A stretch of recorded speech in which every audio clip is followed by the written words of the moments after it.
So thanks, Pele, and welcome everyone. Welcome, welcome, welcome. Please do continue to introduce yourselves in the chat. And as Pele mentioned, as this thing goes forward, we'll take questions in the Q&A.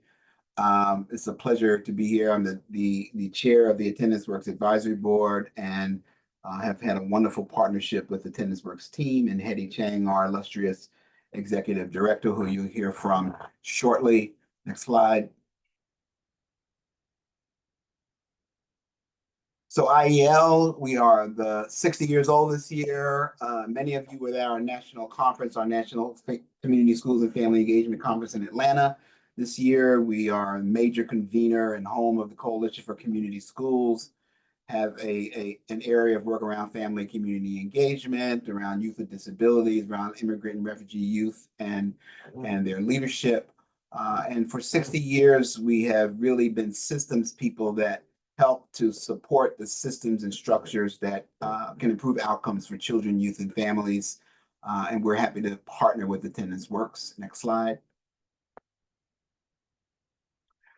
Attendance Works, of course, has become really the nation's premier thought leader on this issue. It's really thanks to Attendance Works that chronic absenteeism has been on the national radar and now serves as a major resource to the nation, to states, certainly regions and cities and school districts, advancing better policy, helping us understand better practice, helping us with a range of free resources which are on the Attendance Works website and also catalyzing needed research. Next slide. We have a powerful agenda today as many of you gear up for the start of school. Some schools are starting this week and next week for sure. And what better topic than to hear about the role of principals in this endeavor. This is the third of our 4 webinar series, attendance awareness series, and the role of principals is an important one. You'll hear from some dynamic principals representing different parts of the country. And you also hear from our Senior Fellow for Health at Attendance Works, Dr. Elliot Letitia, who will give us some information and background on school health resources. Then we'll close and share additional resources. Next slide. Thanks so much to our convening partners for Attendance Awareness Campaign of 2024, Campaign for Grade Level Reading, the Everyone Graduates Center, Future Ed, Healthy Schools Campaign, Mentor, National League of Cities and United Way, among others. You can see the full list at the Attendance Works website. Next slide.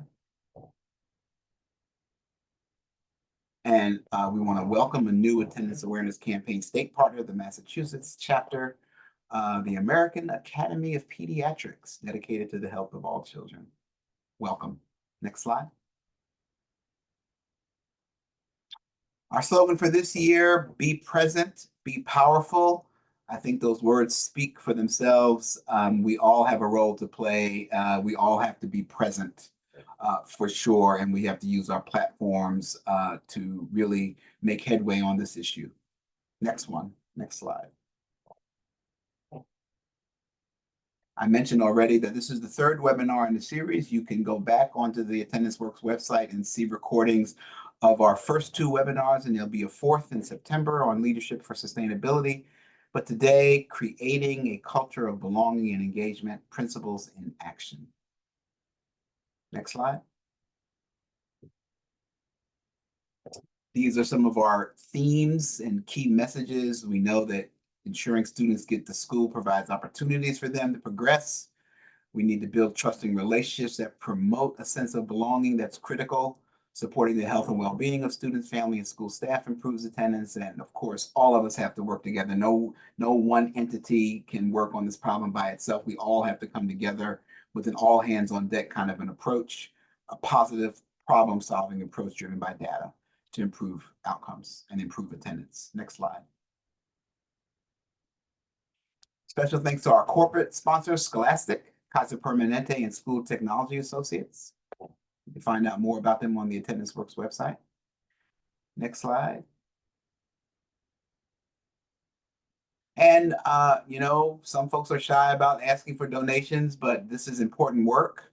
Part of what keeps it free is fundraising. If you're in a position to donate monthly for the price of a cup of Starbucks coffee, you'd be surprised how much you can support this issue. We encourage you to become a contributor, a monthly sustainer, and donate. You can find out more at the Attendance Works website. Please do.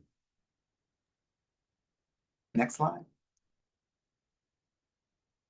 And now I'm going to turn it over. Yes, this is slide 13. I'm going to turn it over to our fearless leader, Hetty Chang, and she's going to walk us through some basic information and key framing for this issue, key concepts. Hetty? Thank you so much, Kwesi. It is a pleasure to be here. Always appreciate Kwesi's leadership and guidance on this. And I'm going to just start with some few framing slides just to make sure, because we got thousands of folks calling into our webinars, that everyone's on the same page. So one thing is just to keep in mind that we've got multiple attendance metrics, average daily attendance, truancy, chronic absence. They actually mean different things. Average daily attendance is kind of an aggregate number, tells you how many kids typically show up every day, tells you things like the day after Halloween, we better do something a little more intensive, or maybe those snow days or rainy days, we got to really equip kids and families. That's kind of what average daily attendance helps you do. The challenges it can mask high kids with high levels of chronic absence. And that's different from truancy, which only refers to unexcused absences. Exactly how many unexcused absences make a kid truant varies a lot by state.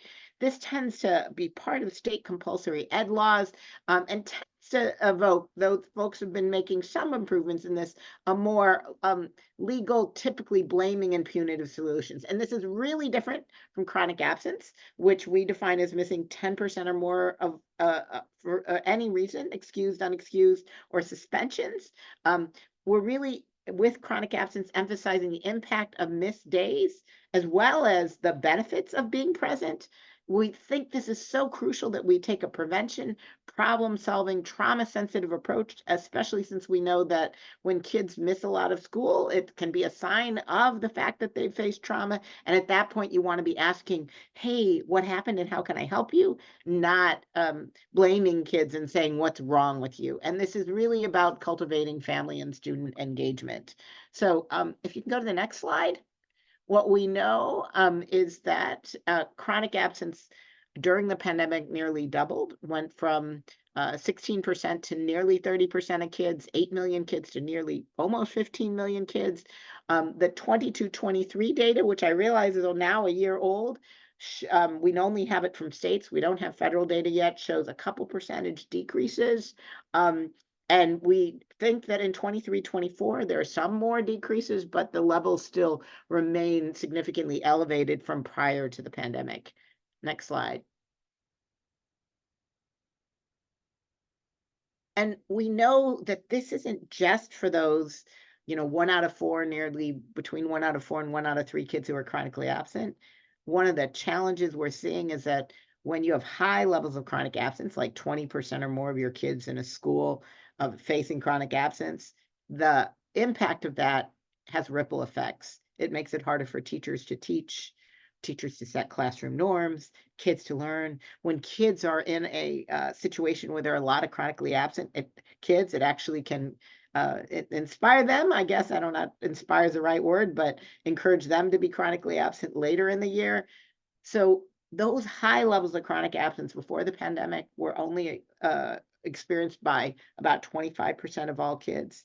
It became 2/3 of all kids by 21-22, and we believe it's still many, many schools that experience these high levels of chronic absence, making it even more essential that we deepen our investments, because we can't risk this becoming a new normal. We actually have to get kids back to chronic absence levels even before the pandemic and really make sure that every kid can be in school every day. Next slide.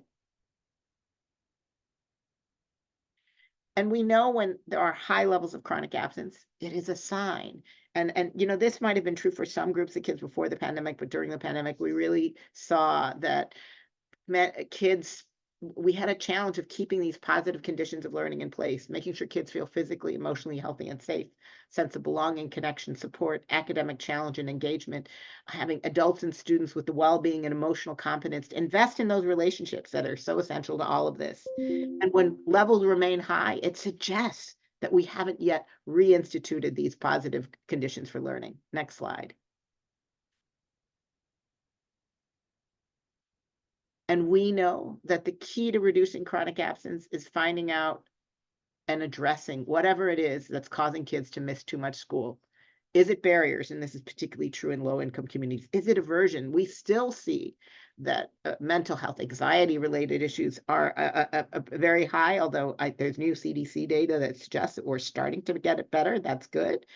And then there's these issues of disengagement, the lack of relationships to adults and misconceptions. And we still are really struggling with these misconceptions. You know, maybe even before the pandemic, we didn't think missing 2 days a month affected learning, but we know since there are many more options for getting learning virtually, people might not recognize that virtual learning for most kids isn't sufficient. There are a lot of reasons kids need to be in school. And we still are struggling with how to figure out what are the best, when you keep kids home due to illness or not. And then that could be even compounded by the fact that people may be mistakenly thinking that virtual learning options can fully make up for in-school options. So addressing these misconceptions remains extremely important. Next slide.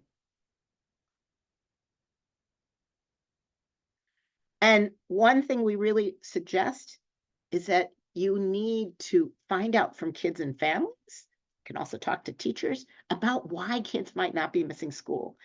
And so, especially as you enter into this new school year, take time to look at what you have. Maybe you have some of this already from things you did last spring, but take time to understand, you know, do you have those positive conditions for learning, then the school climate issues, and you can use our SEAT tool to get a feel for what's going on. You can also take time to have targeted one-on-one conversations. You can have focus groups. You can do surveys, and you can also do this as you're entering into the new school year so that you're really grounding your solutions in an understanding of what are the things that are causing kids in your school, in your community, in your district not to show up, and what is it that motivates them to show up. Next slide. This is really about putting in place tiered supports that start with those positive conditions of learning. And then you can add in tier 1, tier 2, tier 3. Positive conditions we're learning require the whole school, and we'll get into that in our conversation with the principals. But then as you think about what you need for your tiers, you can also use your information about what are the causes and solutions to make sure that your tiers are tailored to your situation. Next slide. And we have to have everyone, the whole school staff, students, families, and external partners helping to put these tiered supports in place and make sure that kids can get to school. Next slide.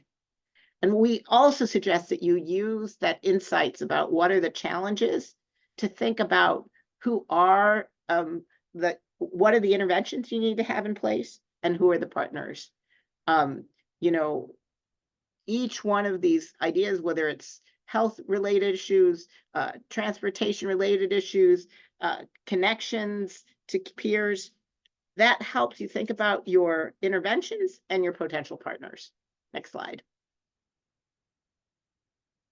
This is really about having these key ingredients of change in place, actionable data that and then that helps to activate positive engagement, strategic partnerships, ensuring you have adequate and equitable resources, shared accountability, because this is about everyone's responsibility to do this work, and then building capacity to use your actionable data to engage in this. And if you go to the next slide, you'll see this is really about taking a year-long approach. So you want to, in the spring, when we started this, we think about nurturing belonging, engaging and building bridges over the summer. As we go into the fall, we really want to emphasize creating community and making sure that we have the support that will do this all year long. If you don't have a team, make sure you have your team now in place. Make sure you're using data to see where you have to invest even more, and make sure that you have a shared understanding of what your strategies are going to be. And then throughout the year, you're going to want to reflect, learn, and improve. And what I will say say is taking this year-long approach is particularly dependent on principals. Principals are so key, especially as we launch into the school year. And so it is my pleasure and privilege to have a panel of amazing principals who have made substantial reductions in chronic absence in each one of their communities. Join us. Can we go to the next slide? So we have three principals who are joining us today. We have John Dixon with Glenfair Elementary School in Oregon. We have Carrie Reed, who is with the Grand Rapids Montessori Academy in Grand Rapids, Michigan. And we have Monica Murray, who is a principal with the John Marshall High School in Richmond, Virginia. These three principals are chock full of both inspiration and strategies. They bring all of them have been in the classroom, have been administrators for multiple years, have seen their school through the challenges of the pandemic, and then now as we make to this next phase. And I know you are going to benefit so much from hearing from them. And they are intentionally from a diverse set of situations and settings, because we know that we need to think about strategies and how they apply in very different kinds of conditions. Both Glenfair and John Marshall are neighborhood-based schools, and Carrie works in a magnet school. But with that, I'm actually going to turn to each one of them so you can hear a little bit more about them and their schools. So with that, John, we'd love to have you join. And then let's turn to the slides on Glenfair. Good afternoon, everybody. Pleasure to be here today. Happy to partner with Attendance Works and a lot of the other folks. As we start talking about my school, they'll switch the slide here in a second, I think, but Glenfair is a 100% free and reduced lunch school. I have 43% of my students are ELL students, English learners. About 14% are special ed students. I have 31 languages at my building. We have a massive newcomer population due to some housing that welcomes newcomers into our country that's in my attendance area. And then one of the biggest challenges I have is I have a 37% mobility rate. So I turn over a third of my school every year. I have different kids that start the year then finish with me. You can see the breakdown of our demographics there. Mostly Hispanic, Latino, with Black, African American, and white coming in second and third there. I will say that much of my white Caucasian population are also ELL students from Eastern European countries. Again, a lot of refugees landing in my school. And John, you're just located just outside of Portland, Oregon. Yep, and I am on the outskirts of the Portland metropolitan area. We are in the Portland city limits, but we are as close to the suburbs as we can get. And we are in the Portland area. We are the poorest fiscally, financial school in the Oregon area. So in the Portland area. So that's kind of our kids that we've got going on. And John, tell us a little bit about how your chronic absence rates have changed over the years. Sure. So the next slide talks a little bit about it. We had done a lot of work on chronic absenteeism prior to heading into the pandemic. We had a lot of tools in place, and I'll talk about some of those today as we get to some of the other questions. So we had a really good chronic absentee rate kind of prior to hitting COVID. Went to COVID, absentee rates were crazy. Of course, we're shutting down whole classrooms because one student has a cough, and we faced all those same things everyone across the country did. Came back, and our absentee rate had tripled, from the work we had done prior. There's just there's a lot of reasons for that we'll get to in a lot of questions, but we were able over the course of the last year to really work on individual systems to reach out to our families on that individual level and see some gains. We're happy with 5%. We want to get that number down below 13 total, but we were able to see some good growth in that individual opportunities to reach out and assist our families. And John, we are going to have you talk more in depth about the strategy you're using, particularly as you're going in the new school year. But if there was one big insight that you might think about or share, given your experience, about what's an insight or lesson learned about improving attendance and reducing chronic absence? For sure. I mean, the biggest insight is it really is individualized, right? If there was a silver bullet to fix absenteeism, we'd all use it. But that ability to connect on the individual family level. In the elementary school, it's often not a student's fault that they're not at school. It's often more of an adult issue. I know that's different sometimes for high schools, but in our case, we really have to have more ideas to get people to come to school. So that's our big thing, is really finding out what that individual barrier is for families and for students, and then trying to find resources to address it. Thank you. And John will be joining us again, but I'm going to turn over to Carrie Reed. So if we go to the next slide, Carrie, welcome from Grand Rapids. Can you tell us a little bit about your school? Good afternoon. I am the principal of Grand Rapids Montessori. I am focusing today on our pre-K through 6th grade absenteeism, and we are actually a pre-K through 12th grade school. So today we're looking at the pre-K through 6th grade, which is what is considered our elementary students. We had 388 students enrolled last year. We only have a 3% population of English language learners. 10% of our students are receiving special education services, and 61% of our students are economically disadvantaged. You can see we have about 65% of our students are falling in the white, and then 12% African American, 13% Hispanic, and then we have about a 10% other. We are a magnet school, so students do apply to come to our school, and we do have students that are coming from all over the Grand Rapids and outskirts and towns close by to Grand Rapids. So many of our students are driven to school and picked up by parents and not transported by bus. Thank you. And Carrie, tell us a little bit about the shifting patterns from chronic absence that you've seen over at GR Montessori. So coming back from the pandemic, we actually had a very high chronic absenteeism rate of 34.1% in our elementary. We began working with Attendance Works, and that dropped to 18.2% in the 22-23 school year.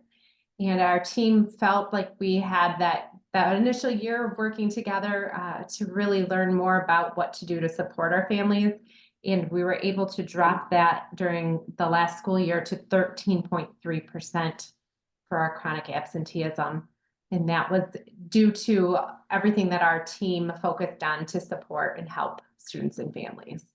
And I'll just clarify, what happened is Grand Rapids as a district really had a community of practice with a number of schools, and then Grand Rapids Montessori was part of that community of practice. So I think that's really, I'm so glad that's contributing to these decreases.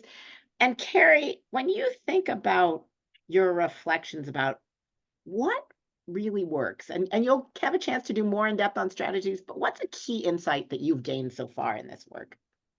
So I agree with what John had said about in the elementary schools, it's not so much about the student as it is the parents and how we can support the parents and families to make sure that the students are arriving at school.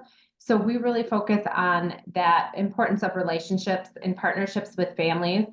Our students do have the same teacher for 3 years. So they'll start with a teacher and stay with them for 3 years in a row. And that really helps also support those relationships and just building those supports in for families. Thank you, Carrie. So now, Monica Murray, we're going to shift over to Richmond, Virginia, going all the way east. We went west to east too, now I realize, in our order here. And Monica, please tell us about John Marshall High School. Absolutely. Good afternoon, everyone, and elated to be here. John Marshall High School is a part of Richmond Public Schools. We're a public school district. We serve we'll fluctuate between about 550, 600 students every year, 9 through 12, and we are 100% free and reduced lunch. So everybody in our district receives free lunch. When we look at our demographics, we are majority African American. Our population is changing with the changes in our area. We have about 13% white children, and then we are growing with our L students, our multi-language students. And so we serve we are really the school in our district that has the most languages. We have about 6 or 7 different languages in our school. And so that's John Marshall High School. Fabulous. And can you tell us a little bit about your chronic absence rates? And let's go to the next slide too.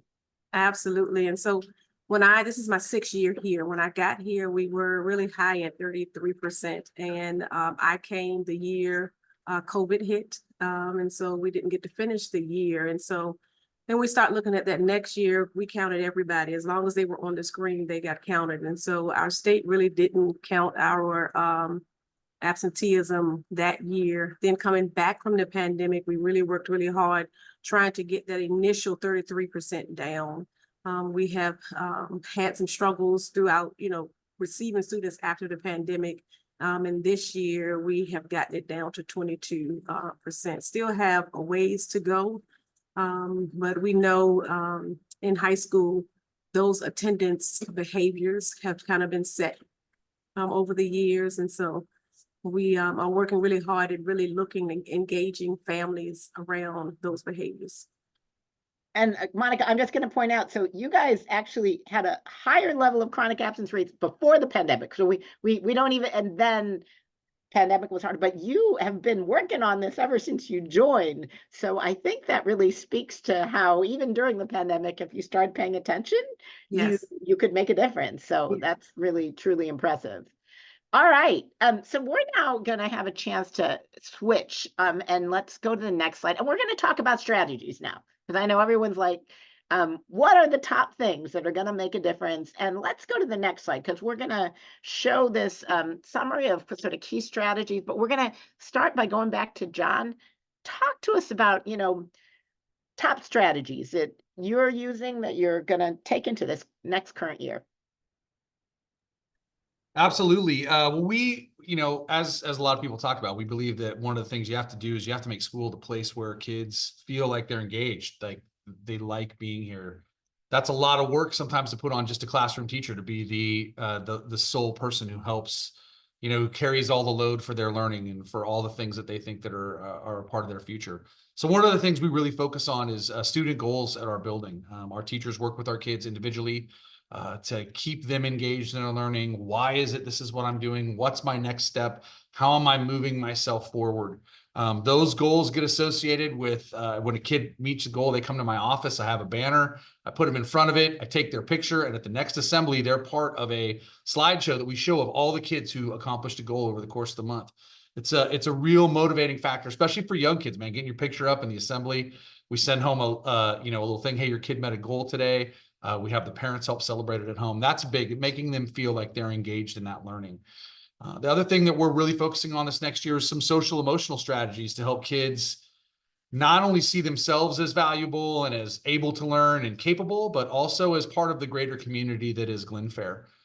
One of the things that I grew up playing lots of kids sports and all kinds of things. And I don't know, that sense of belonging that comes with being on a team or being part of something is a really a great factor, a way to motivate students. And so we are really spending some purposeful time making them feel like they're part of their classroom. They're part of Glen Fair. They're part of our community. And we have several tools that we do that with. Counselors, I'm lucky enough to have a social worker, a bunch of other things. We have specific lessons we're doing.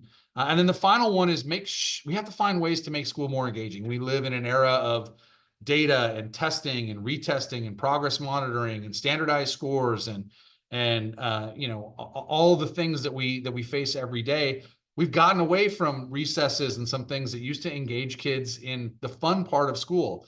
One of the ways we do that at my school, they listed Playworks there. I have lots of them. I reach out to community partners a lot to bring them into the school and get what I call the hook for a kid. Why do I want to come to school? I may not have that much fun at school all day long, but I tell you what, that after school program that I'm part of, this is important, all those things. We try and find those hooks to get kids to see school, both the kids and their families to see school as a place for success. And Playworks is great at that. They come in, a lot of my kids don't live in an area that it's safe to go outside and play games and do things. So they come to school not knowing how to have a fun recess. Recess becomes I'm walking around making fun of my friends. Playworks was able to come in. They were able to help us teach our kids games to play. Every month we're getting a new game. We're trying that out. We have student leaders on the playground leading those games. but finding those ways to make school fun and interesting to the kids, it's probably the most important thing you can do if you're really working on an attendance issue that's kid driven, for sure. They have to want to come. John, I'm going to ask you two quick questions and then we're going to go to the next one. One is, when you talk about your goals, are they academic only, or can they be social emotional? No, our goals, our kids all have a reading and math goal. That's the requirement that I put on all my teachers. They all have a reading and a math goal, but I have a ton of kids with an attendance goal. I have a ton of kids with a recess, collegiality, collaboration goal. I have kids who have goals that are specific to behavior, attendance, academics, all kinds of things. That way kids can be rewarded for the successes they have at the building, and that feels good. There's that feeling we get, that dopamine that hits our brain when we have that reward. Is important to find ways to encourage kids in school all the time. Well, I'm hearing you're integrating it so attendance is part of all overall goal making, not just attendance over here on the side. No, attendance is part of everything. At every assembly, we give individual attendance awards. We give class-wide attendance awards. Depending on school attendance, we have special dress-up days. We make attendance part of all the things we're doing, and we recognize it every chance we get. One last question. One person asked about individualized can be difficult with higher numbers of enrolled students. How do you have the capacity for individual outreach? I have purposefully given up some of my time to meet with my staff to dedicate it to them being able to do those goals.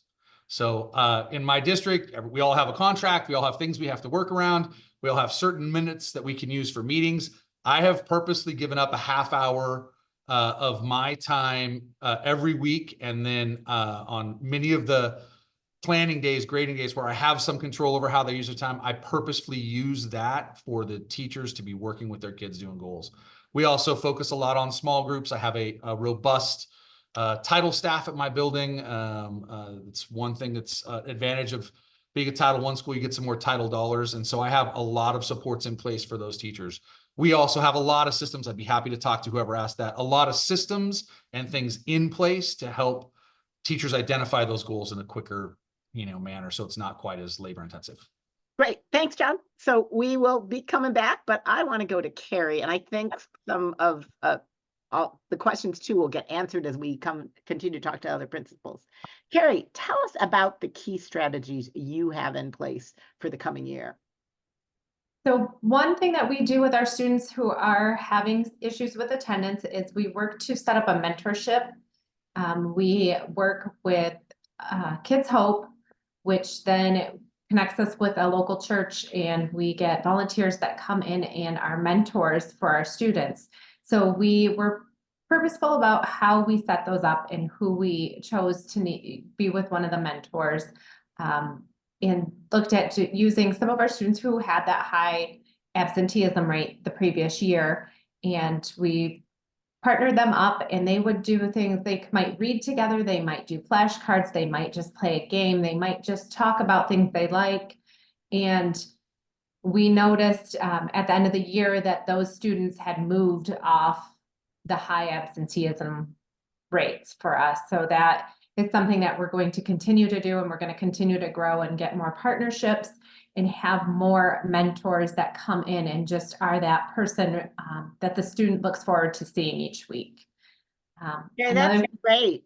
I'm remembering too, isn't one of your strategies also giving them roles in the classroom too? Yes. So we are working with our list, and we have already started going through the data from last year and looking at the students who were struggling with attendance. And we have started working to create jobs or responsibilities, different roles that the students can play a part in at our school, so that they feel the need to be here. It's important for them to be here. We need them. They have this role in our school family that we need them here so that they're doing this because it's helping all of us. And the students in elementary school just love having a job to do, a task, something that has a purpose for them to be here at school. So that is another thing that we are doing. And, we try and look at some of the older students and give them a lot of jobs. And now we are breaking it down and looking at what some of the students in the younger grades would like to do to contribute to the school. And so that is helping us also bring those students into school because they know that they have this important job to do.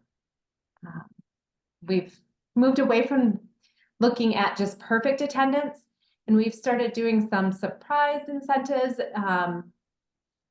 Last year, we did surprise visits to the classroom by the administration team, and we just took an entire class and we took them outside for recess, gave the teacher a break, and then also had some time to build relationships with the students, play some games and have some fun outside, just celebrating them being at school. So just short amounts of time, 15 to 20 minutes. But it really helps to build those relationships with the students. We're just looking at other ways, other incentives that the students would like to see. We created a student council at our elementary, a student voice group. And they're sharing ideas on things that we can do to engage the students in wanting to be at school also. And our final thing is, it's a team approach. We ask all staff to be involved in our attendance. We have an attendance team that meets, but we share out the information. Our teachers are in constant contact with students who are struggling with their attendance. We engage previous teachers that the students had because of those relationships that they had built. And we just really reach out to the families. And it's not just one person's job to reach out, it's everyone's job at our school because we all are here to support every child. That is so fabulous. Carrie, because someone else asked a question about this, can you just say a word about why you moved away from Perfect Attendance Awards? There are some reasons why students shouldn't be at school, and we have seen some students wanting to come to school when they truly are sick and should stay at home. And so we're celebrating every day that they can be here. We want to celebrate them being here instead of just celebrating the students who have that perfect attendance. Because, you know, I did have that one child who had to leave to go to a doctor's appointment and was so upset and in tears that he was going to lose his perfect attendance award. And that was the last year that we did perfect attendance here. And then we really just started celebrating the students, just random days for being here. And we do meet with the students, you know, obviously who are having the chronic absenteeism, but just really celebrating all of our students and letting them know that there are times when you do have to miss for your health. But we're glad every day they're here. Thank you, Carrie. Monica, and there was a question, what works in high school? So I think you'll be able to answer that. Yes, and so remind me of what you said. The question was what? She was just asking what works in high school, and you're just about to talk about all the strategies that work in a high school. So absolutely, tell us what you're doing, yeah. John. So one of the things we realize, especially in high school, is that our students are coming to us after being in elementary school and middle school. And so again, those habits around school and attendance have already been established. And so one of the things that we knew was important is to make sure that we have connection with those families, especially if they already or have students in other grade levels. And so we set up this hub system with our students where we are working with the families of our students as opposed to just our high school students. And so if there are other siblings that go to the middle school, which is right next door, which is good about being in a neighborhood school, or if they have siblings at the elementary school, we're working with that entire family so that we can engage them and figure out how we can support them to make sure that everybody is seeing the success. And that has been a district-wide approach that we have really benefited from.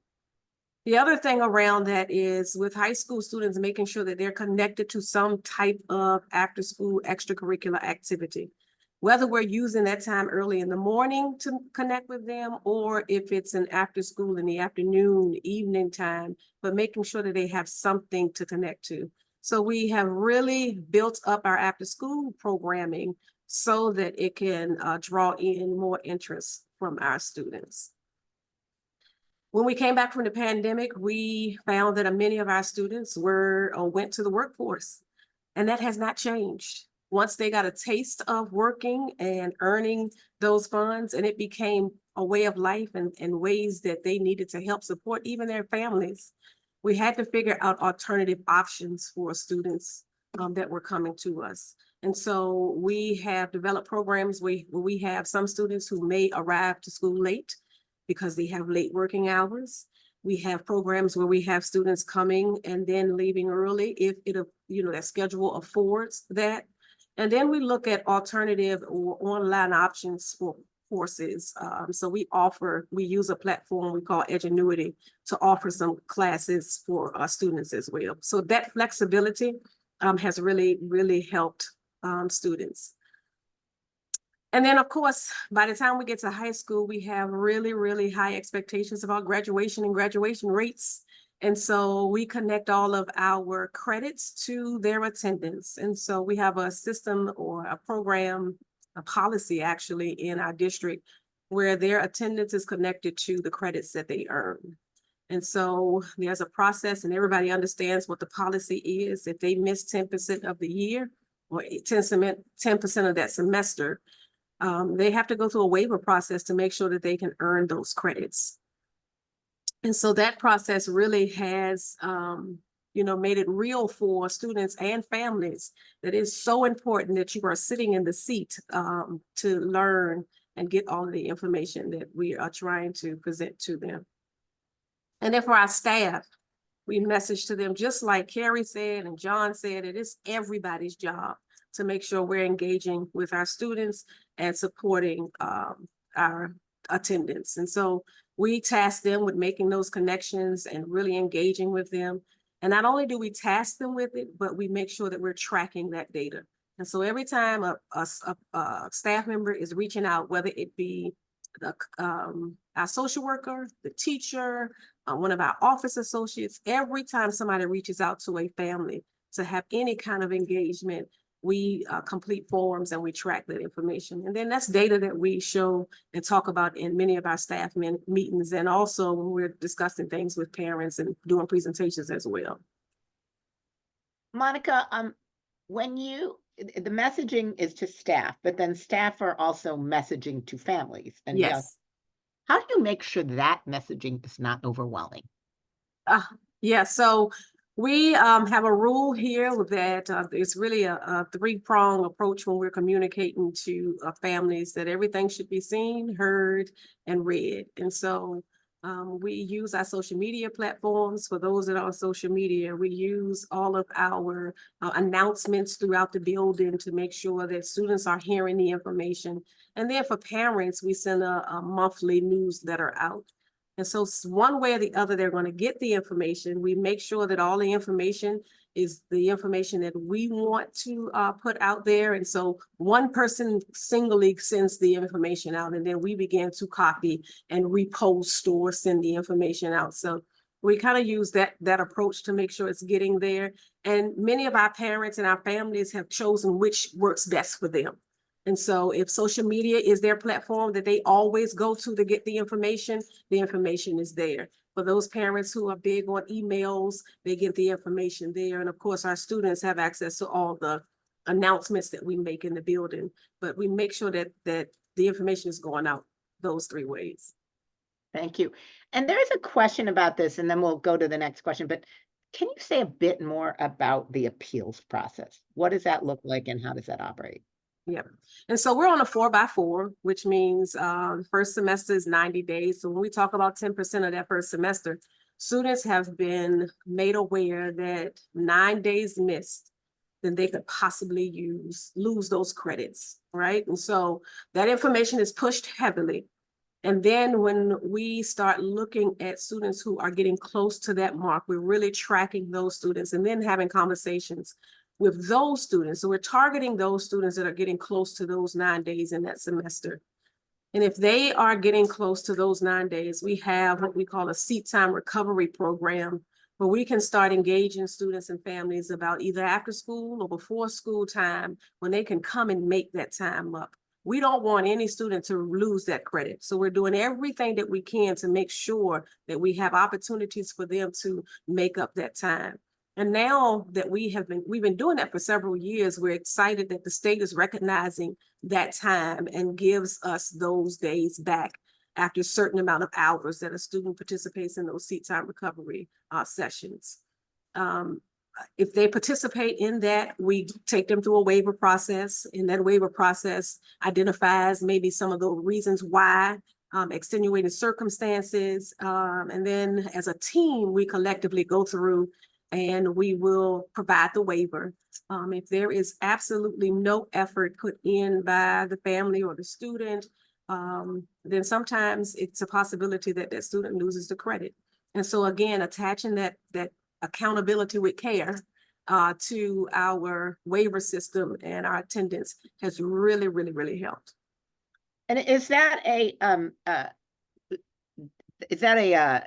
semester or year at the end of the year when you're doing that? We do it both semesters because on a 4x4, we do a full year. They see 4 classes every day. So we do it both semesters. Okay, one last question, and because I know people are really interested in this at the same time. Is this only high school kids, or are other kids eligible for this in Virginia? All schools, all students are eligible for this in Virginia. This year was the first year that we have done it, or the state recognized it. It was really big on high school. We have been doing it because of our waiver process, and it helped us, present a better argument to anybody who would question, how does a student miss so many days and still pass a course? So it was a practice that we were doing, a part of our attendance policy, and now Virginia has accepted those hours. All right, we're going to keep moving on to the next questions. We will still have Q&A at the end, but I'm now asking, because you all are our principals, you are our site leaders, and I would probably say superintendents and site leaders are the most crucial positions for reducing, not that everyone doesn't play a role, but you are incredibly important to ensuring there is a thoughtful process. And so I would love, and if we can go John, Carrie, and then Monica in that role. But when you think about what are you doing right now to lay the groundwork for success as you enter the new school year as a site leader, what's a key strategy you're using? John? There we go. Helps if I unmute, right? So first, I want to apologize. I've been trying to answer as many questions in the Q&A chat as I can, and my typos are rampant. Apologies.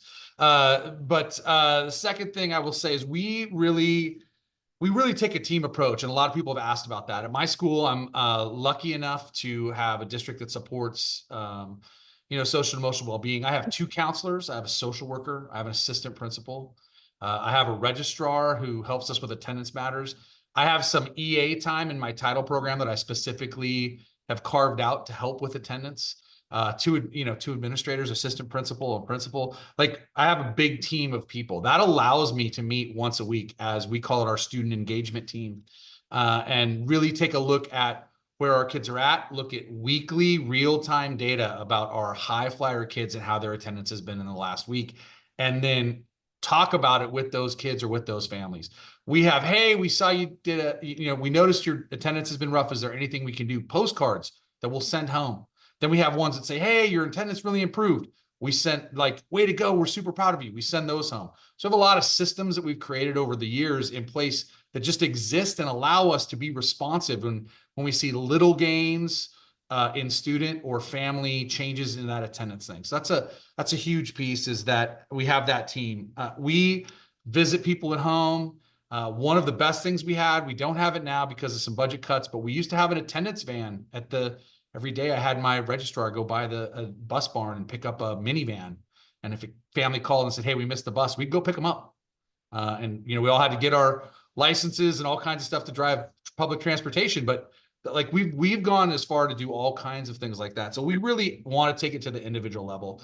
We also partner with as many organizations as we possibly can who want to help. There are a lot of people out there that want to help schools be more successful, and they don't know how. I don't know that we always know how, but when we can find those partners, everyone from Playworks to, in my case, I have a DHS, that's our Department of Human Services self-sufficiency worker who has an office in my building. So if you're getting state support from DHS, you can come to my building to meet with your person and get it. So we really open our doors to as many entities and groups and organizations. I have like 32 community partners in my building.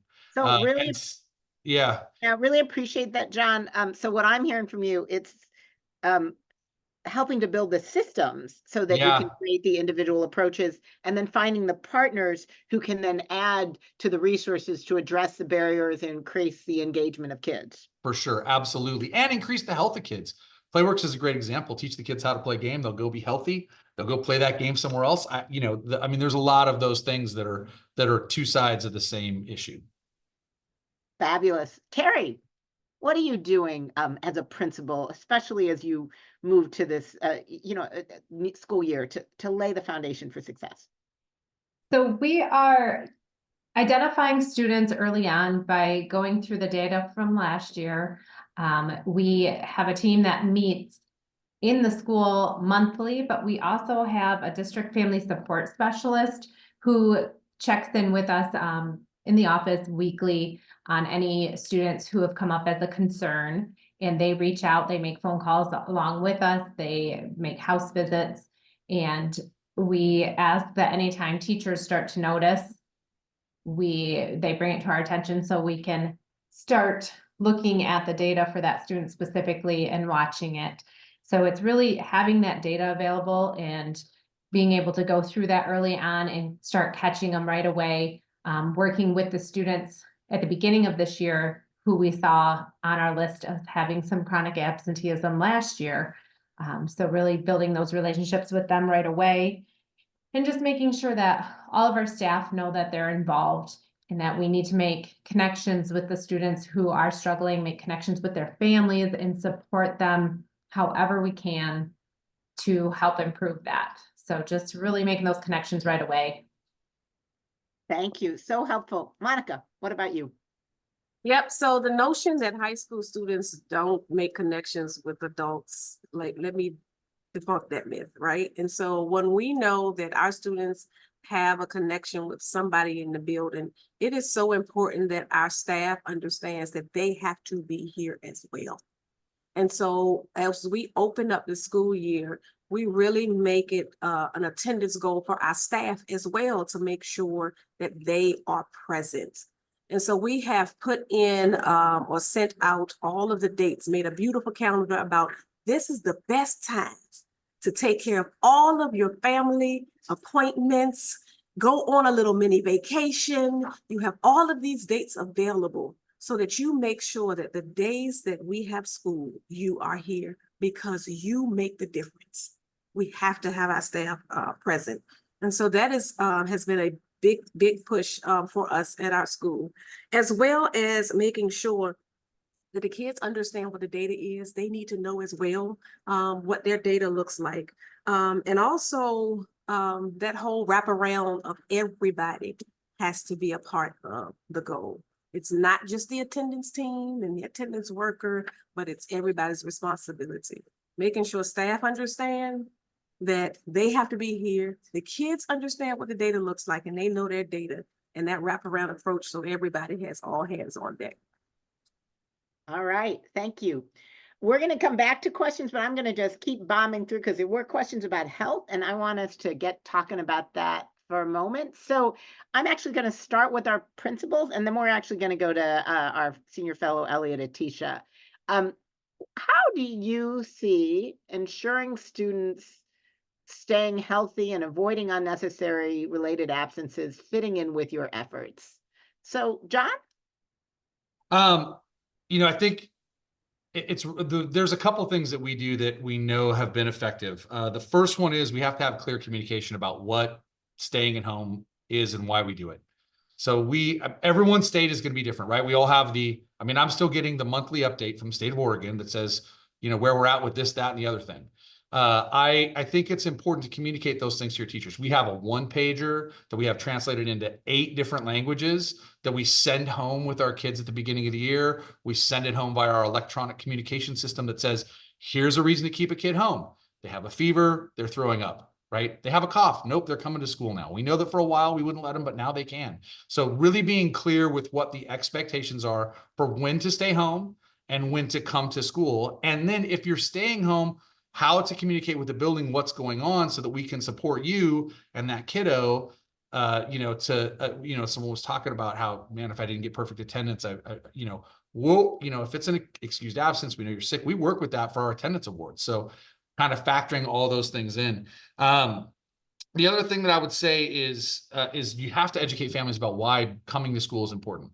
In my attendance area, I have a lot of families that their relationship with school is maybe not what mine was. I grew up in a home with a bunch of teachers. They grew up maybe making it through high school, maybe not. Maybe I made it through high school, but I didn't really like it. I didn't get good grades. Teaching, having that moment where, hey, school is important. This is a big piece of your kid's future. This is going to give them lots more opportunities. Getting that message across to families so that families see coming to school is important. And by the way, here's the data that we know about if you don't come, right? We know that the first month of attendance is key. We do a ton of attendance stuff the first month because we know that sets patterns for the whole year. We know that to be on track for reading in third grade, you have to come to school. Like, we share that information with our community in lots of different languages so that they can prioritize attendance and being to school as something that they see that is important. Harry, what about you? How does health factor into all of this? So as John was saying, it was about the clear expectations and making sure that that is communicated to the families when to stay home and when they can come to school.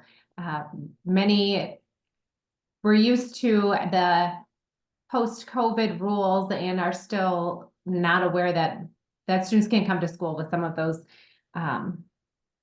So we have worked to we have a weekly e-news that we email out every week to all families.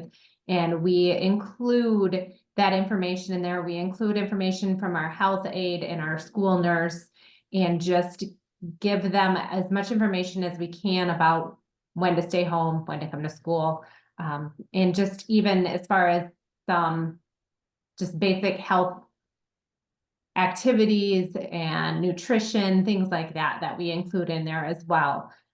We are encouraging families. We have a health clinic here at the school at our in our high school building, and it has specific ages that can use it. So making sure that information gets out to our families so that they know that their student can get a lot of the services here at school and not have to be absent from school to go to the doctor across town. We work to make sure that the parents know to notify the school as well when the child is sick, but then if we don't hear from a absent child, then we do have our office staff make those phone calls to find out why they're not at school. So then we can find out if there's something that they need from us to support them. And if I'm remembering correctly, Carrie, in Grand Rapids, you also even used your school nurses making those calls so Yes. that if they're really worried about health-related absence, at least they have a medical professional who's making the contact. Yeah. Yeah, we have a full-time health aide in the building and we have a part-time nurse. So they both are extremely supportive and they're always willing to talk to families and help them out and get them the support and services they need. Great. Monica, what about you? Yep. So one of the things that we noticed is that many of our students, because they come to school at about 9 o'clock in the morning, research says it's better for older kids to come later, with the thought that they would spend time in the morning having breakfast. But that's not happening. They are just sleeping in and coming to school later. And so we knew that it was important to start their day off with a healthy breakfast. And that wasn't happening. For some reason, high school students shy away from going to the cafeteria and eating. And so we changed our method of delivering the breakfast, and we do breakfast in the classroom. We went from about 10% of our students eating to about 90% of our students eating every day. Wow. And so with that 9 o'clock start and not having lunch, some of them don't have lunch until 1:30. It made a huge difference with them eating first, and then making sure that if things were needed throughout the day, all of their other needs were here. And so CIS is in our building. We have a clinical psychologist on staff in the building, because that was another big issue, was their mental health. So not only their physical health, but their mental health. And so when I first became the principal, the amount of students with anxiety and dealing with mental issues blew my mind. And so we found the resources to make sure that the supports that they needed were in the building. And for our athletes, that was another big issue. So many times they were missing school to get physicals or deal with those. And so we have now on-site physicals that can happen. And so again, they're not leaving school to get those physicals. So again, making the resources available, just like everyone else has said, as much as possible. One-stop shop is what education has become. And so we try to offer all of those things in the building. Absolutely. Thank you so much. I'm actually going to invite Dr. Elliot Atisha to join us. Elliot is our Senior Fellow for Health, also working out of the Michigan area, but really helping us think about this issue. Elliot, what more would you offer about this intersection of health and attendance? And then what are some resources we have to provide to the field? Yeah, thanks so much, Hetty. It's been so great to listen to the principals and to hear some feedback, a lot of which is reinforced in some of the resources that Attendance Works has developed. And so we know that healthy students are more likely to attend school, they're more likely to stay focused and be ready to learn. So I'm really excited to share some of the materials that we've developed that can be used by parents, educators, and healthcare providers to create a healthy and safe learning environment and keep our kids healthy and in school. Next slide. All right, and this really starts with prevention. You know, Principal Reed and Murray mentioned the importance of prevention, and this handout is geared towards parents and covers tips that that keep kids healthy and avoid unnecessary absences from school.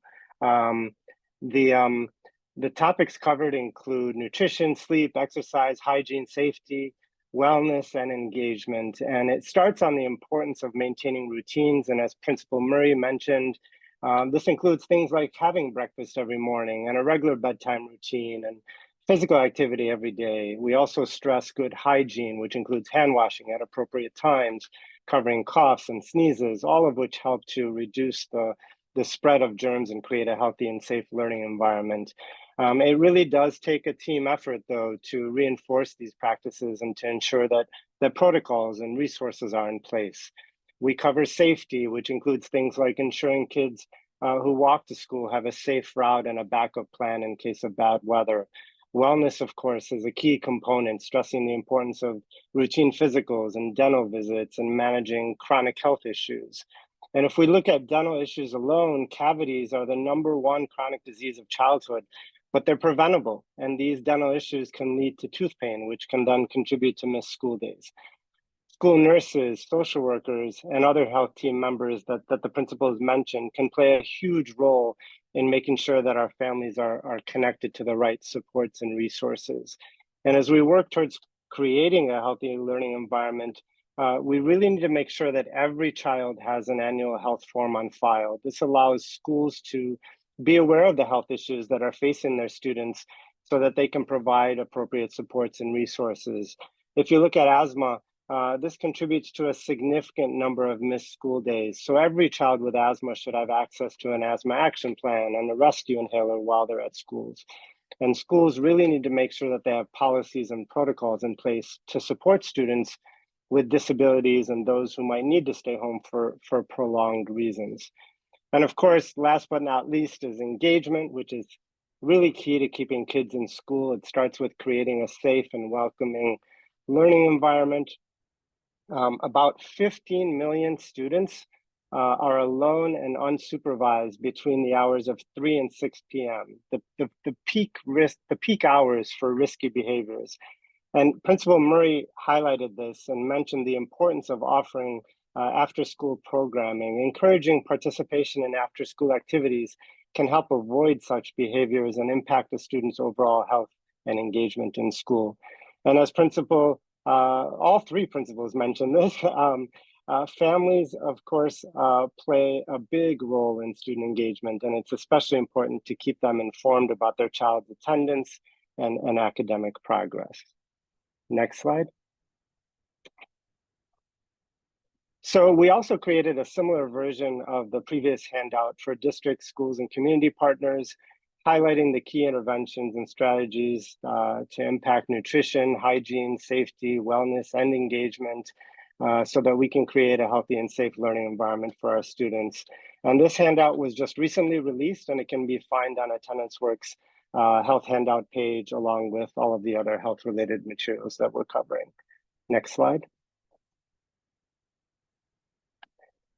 So the tips that we just discussed help prevent students from getting to school in the first place, but we also know that even with such efforts, our kids are going to get sick. So we developed AttendanceWorks in collaboration with Kaiser Permanente and the National Association for School Nurses, created this resource to help families make good decisions about what to do when their child shows signs of illness, and really only keeping them home if it's truly necessary. It's based on existing research and guidance, and it went through review and feedback from school health experts and parent focus groups. The front really dispelling some of the myths around the reasons to keep kids home.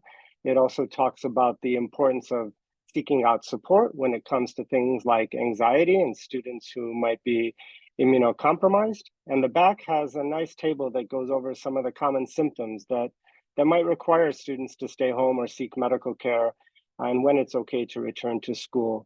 And please make sure to share this resource with your local health department and school district before distributing, just to make sure that it is in keeping with what they advise. And if it is okay to share it broadly, if it is okay, then share it broadly. If not, use it to at least think about how to update local guidance and then create your own. Principal Dixon and Reed both mentioned this. Communication has to be clear to our families. If it's not, then it only creates confusion. Next slide. So, super excited to share this handout that actually just went live today. It's a condensed parent version of the Health Guidance for Going to School resource. It's also endorsed by the National Association for School Nurses and Kaiser Permanente, and is a quick reference to help parents decide when a child should stay home if they're not feeling well. And similar to the previous handout, before distributing it to your families, please make sure that it aligns with your district's current guidance.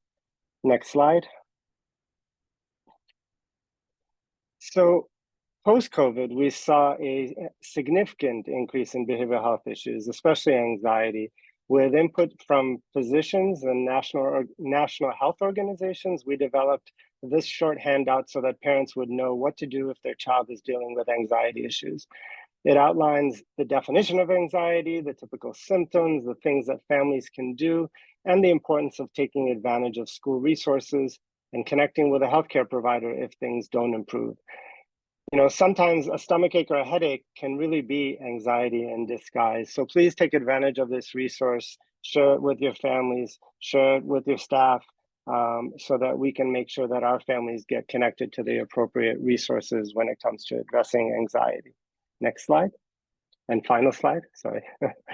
All right, so we really encourage schools and healthcare providers to share these resources with staff and parents.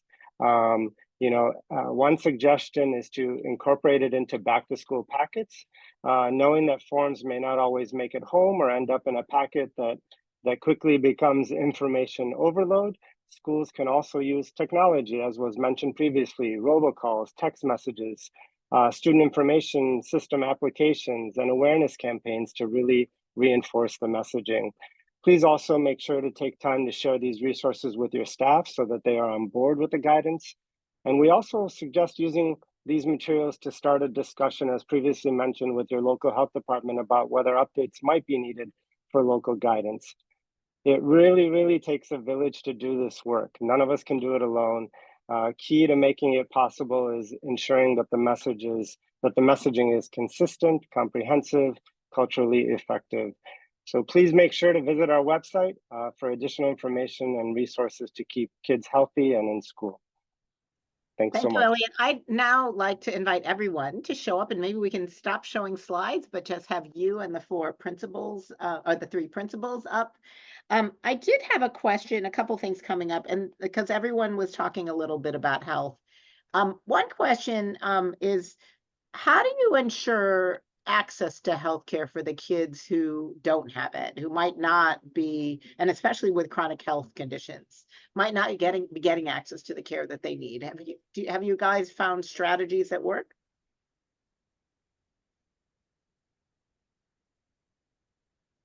I think that old saying, if you see something, say something, making sure that staff understand that if you see any changes in behavior, making persons aware, and our social worker and all of our support services have access to whatever students need. The access is there.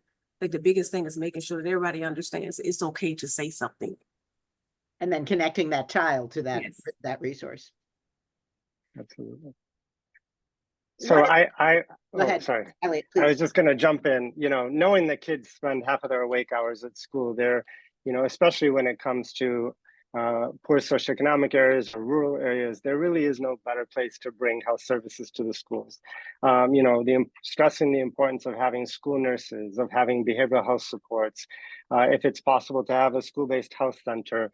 But it's not just bringing these resources in, it's making sure that these individuals are talking to each other and are coordinating care for our students and our families and getting them connected to the right supports and resources. And then there was a follow-up, another question related to health services, but particularly connected to special needs kids and kids in special ed. Do any of you, we're going to look at the principals in particular, have strategies that might deal with health issues, but also attendance for kids who are in special education? I can take that one a little bit, I guess.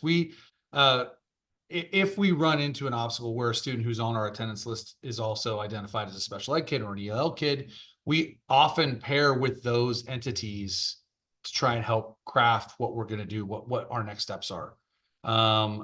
We try and expand the team that's talking about those issues that are going on. A lot of people in the chat have said, and the question, hey, what about goals? Well, my special ed teacher can assign a goal to a kid just like a PE teacher can, just like a music teacher can, just like a counselor can. So any adult in my building could go to a kid and make a goal for them, and then they could come, celebrate achieving that goal.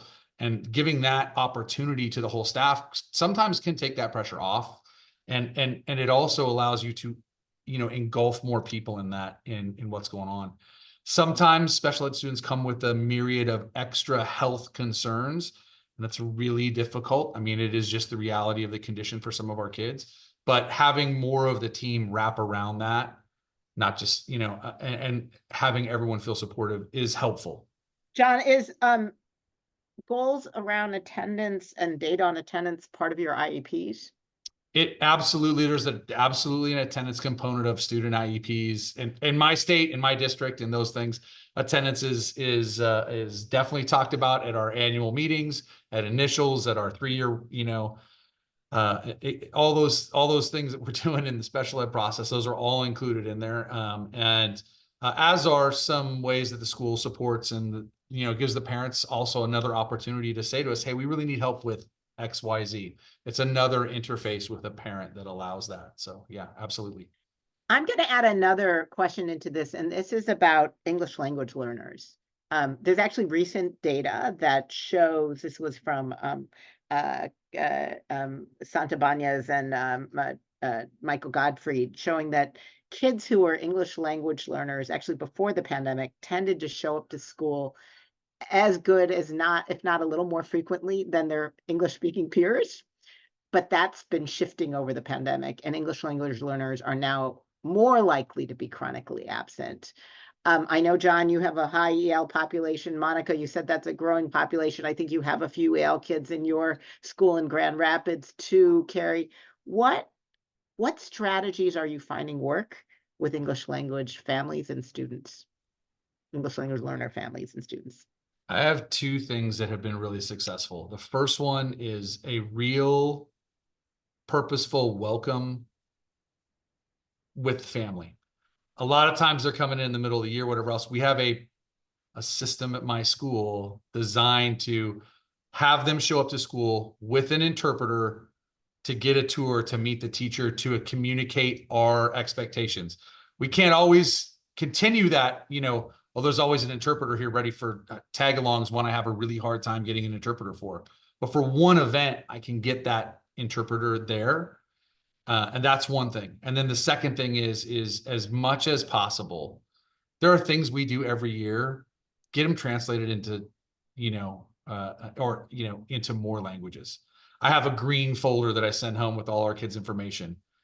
That inside of the folder, I have it in Spanish, I have it in Vietnamese, I have it in Russian, I have that in like 16 different languages. And every year I get a couple more. I'm like, oh, wow, we got a new kid who speaks this. Do we have anybody who is a Burmese? And my district has been very supportive of getting those things done. They feel connected, they feel valued when you can do those things. Thank you so much. Monica, if you want to add a little bit to that, and then I'm going to shift you to another question about housing and kids who are experiencing homelessness. So just a little that I will add, I did all of that. But again, we have a huge Islamic population that is with us. And so one of the things we had to learn is around their prayer holidays. So we had to make a room accessible to them and making sure that teachers understand days that they're not eating. So understanding all of those little, well, I shouldn't say little, but their cultural differences has made a huge, huge difference. Welcoming them and understanding all of that has helped. Thank you, Monica. And I wanted to shift. I'm just trying to add and get more questions in quickly. One was about housing and homelessness. And I know Richmond has done a little work on that. So Monica, can you talk about what happens around kids when they're experiencing housing issues? Yeah, we have an office called Center for Families in Transition, our CFIT office. And so anytime we have students that are in that transition, that team comes and works with families, they find housing. Again, it's that message of if you see a change in a student, and it not necessarily it has to do anything with attendance. We have to have somebody safe in the building that a child can come to so that they can express or talk about the issues that they're having. Having our families know that we have services, so important. We get calls all the time when they have food insecurities or housing insecurities. So opening up in those lines of communications with our families is very, very important. And Carrie, you all have community schools, right? And community schools coordinators in Grand Rapids. Is that something that GR Montessori is able to use to help? So we have the family support specialist who will communicate with families, and if they're having issues, we have a few staff members at our district level who work to support any families with homelessness and get them all the things that they need. So we have someone that we just contact and they are taken care of. Fabulous. All right, I'm going to ask one last question. Sorry, we are not able to get all the questions that are in the chat and in the Q&A. I wanted to ask, as a principal, what is it that really can help you do this work? And I'm going to turn that first to Monica. And I know that Monica actually has a slide that will show a little bit of one of the things that helps her. So if we could pull that up too, the data slide. So with all of the things that come with doing this work, we knew that it was important that we had a system where we could actually see our data, see it quickly, can show it quickly, have platforms that help us target specific groups of students. And so our district has put together our attendance trackers. And this is an example of our attendance tracker from last year. We're able to every day, every month, track the data. We keep an eye on that 10% goal. And so we know, after so many days, or we're at that 10% mark, we know a certain amount of students are going to fall under the chronic absenteeism goal. And so we don't think about attendance as the end of the year fix, but every single day we're looking at our numbers, and our attendance team is really looking at the numbers. This goes home to our parents. I screenshot this when I send the monthly newsletter out to help them understand how many days in this month we have school. And so they can also plan as well around what the month looks like when setting appointments and those types of things. So again, having access to the data makes a huge difference. Great. And then I'm going to turn to John and then Carrie. What would you add? And let's take down this slide. You can't say enough about having a way to keep track of your absentee data in real time. For us, it's a spreadsheet. We don't have, you have way better graphics than we do. Well done. But we keep a spreadsheet. We have our kids, we check it weekly, we check it monthly, and then we have a year to date one, right? And so we have 3 different tabs on our spreadsheet, and it's like year to date, who's having chronic issues, who's had chronic attendance issues in the last month, who's had chronic attendance issues in the last week. Then I've referenced my team. I have a team that meets once a week for an hour, goes through that list. I have case managers for each grade level. They're specific about it. They help coordinate that communication with families so that we don't have 17 people calling one family. And our calls are always initiated with a, what can we do to help? Not, hey, your kid's not coming to school. What's wrong with you? So we always try and lead with that. So but that data being able to access is a huge thing. And if you don't have a system that does that, you got to come up with something and then figure out how to pull that from your Synergy, ESIS. So, John, I'm going to just put this. I think this is a district function. It is a mistake to think that we're going to have every principal create some kind of system like that. I do believe Grand Rapids also has one. So I just want to point out there that getting access to data, we need to think about what districts do to support data, to support teams. And Carrie, what has helped you in Grand Rapids to address attendance?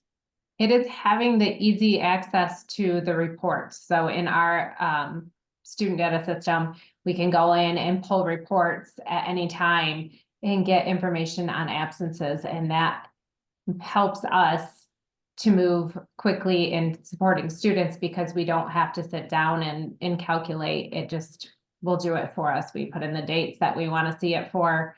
And it's easier to move forward to support students.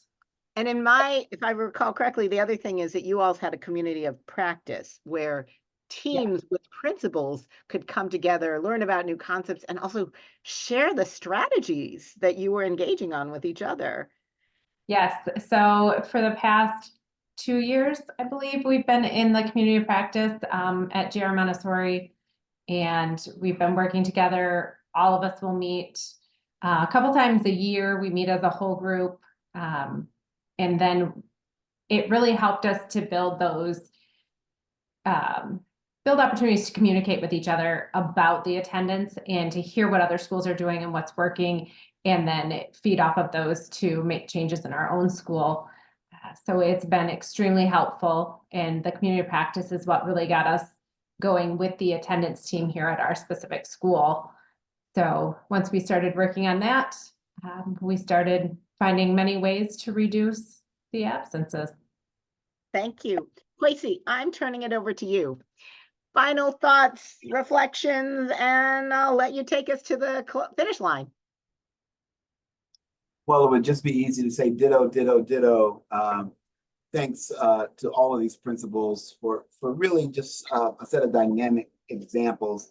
I think one of the things that comes through very clearly is regardless of the extent to which they have deep district support, each of these principals has had a great deal of intention.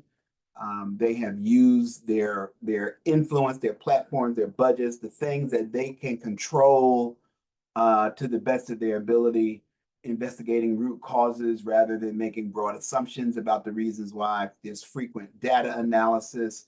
There's a whole team approach with the foundation of building relationships with families as best as possible. There's creativity and flexibility. And then I think, and it emanates from the mindset, I think, of these school leaders, creating a culture of celebrating students, making it fun, student-centered. These are the kind of things that came through. Lots of systems, approaches, lots of ways that they're trying to communicate and maintain connections to families, and then consistent with Elliot's advice, really clear messages and expectations around, when to stay home, when not to stay home, et cetera. So I think at the end of the day, we have a tendency to want to have just like the one approach that works across the board. And what we've heard here is that, these folks are working with what they have. If we got to learn how to drive a truck and go pick kids up, we did that. We tried that. They're trying some things. They're doing the best they can with what they have. And that's really a message for all of us, that we've got to be flexible, creative, use everything we have at our disposal, and we can't do it by ourselves. We need lots of partners, lots of collaboration. And many things are possible under those circumstances. So kudos to their leadership, kudos to these examples, really. Very inspirational at a time like this. And of course, most of the country is focused on absenteeism.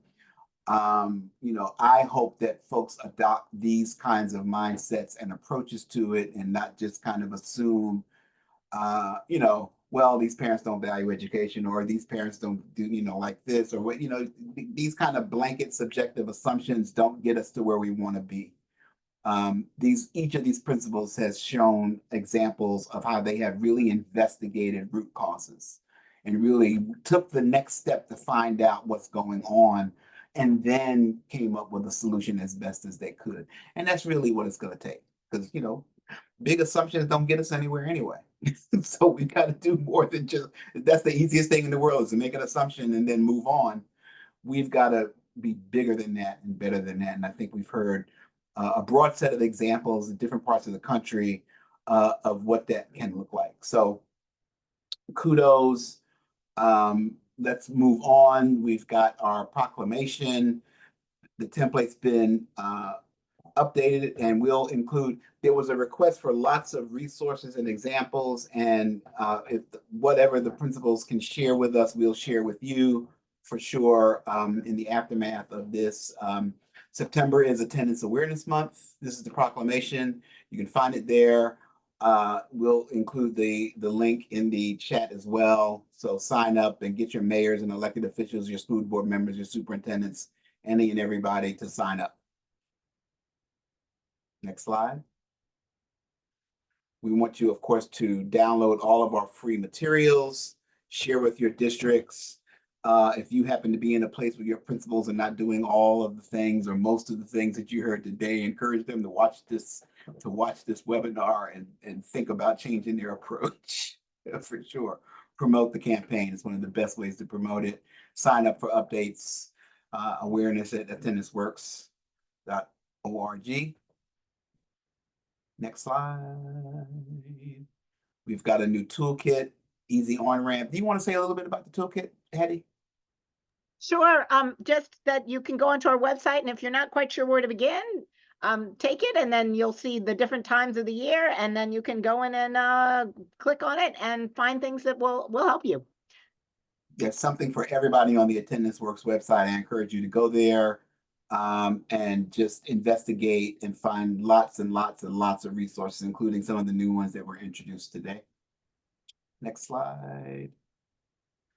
Like us on Facebook, tweet and retweet us on Twitter, which has a new name now. Follow us on LinkedIn, and certainly include your support for Be Present, Be Powerful on your taglines and all of your other materials. Next slide. We can always count on the first question being, will we have access to this webinar and to the slides? The answer is yes. We'll post it as soon as we can, within a few days. We promise here within 72 hours, which is a big promise. You will certainly have it. And please let us know how we've done, how we can improve by going to this link, SurveyMonkey, and filling out the survey. And thanks. Next. Special appreciation to our philanthropic partners, Heising Simons Foundation, Overdeck Foundation, and our individual donors. And you too can become an individual donor. Go to the Attendance Works website and find out more. So Kwesi, I just would like to come back to thanking our amazing panel of principals, John Dixon, Carrie Reed, Monica Murray, as well as Elliot Tatisha, our Senior Fellow for Health, Boy, John, Monica, and Carrie, people need inspiration. They need to know it's possible. Sometimes I think we get almost daunted by the size and scale of the challenge, but when we look at the work you do, you show this is doable.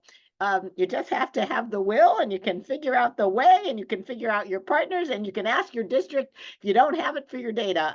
And thank you for taking what can sometimes be a really almost overwhelming topic and making it clear that you can make a difference, taking pretty common sense steps, but the commitment, your tenacity, we know that's also what has kept this going in each of your your schools. So thank you so much for all you do every day. And thanks to you, Hetty, and the Attendance Works team, and thanks to Pele and everybody else Richard, that supported this webinar today. Stay safe, be present, powerful.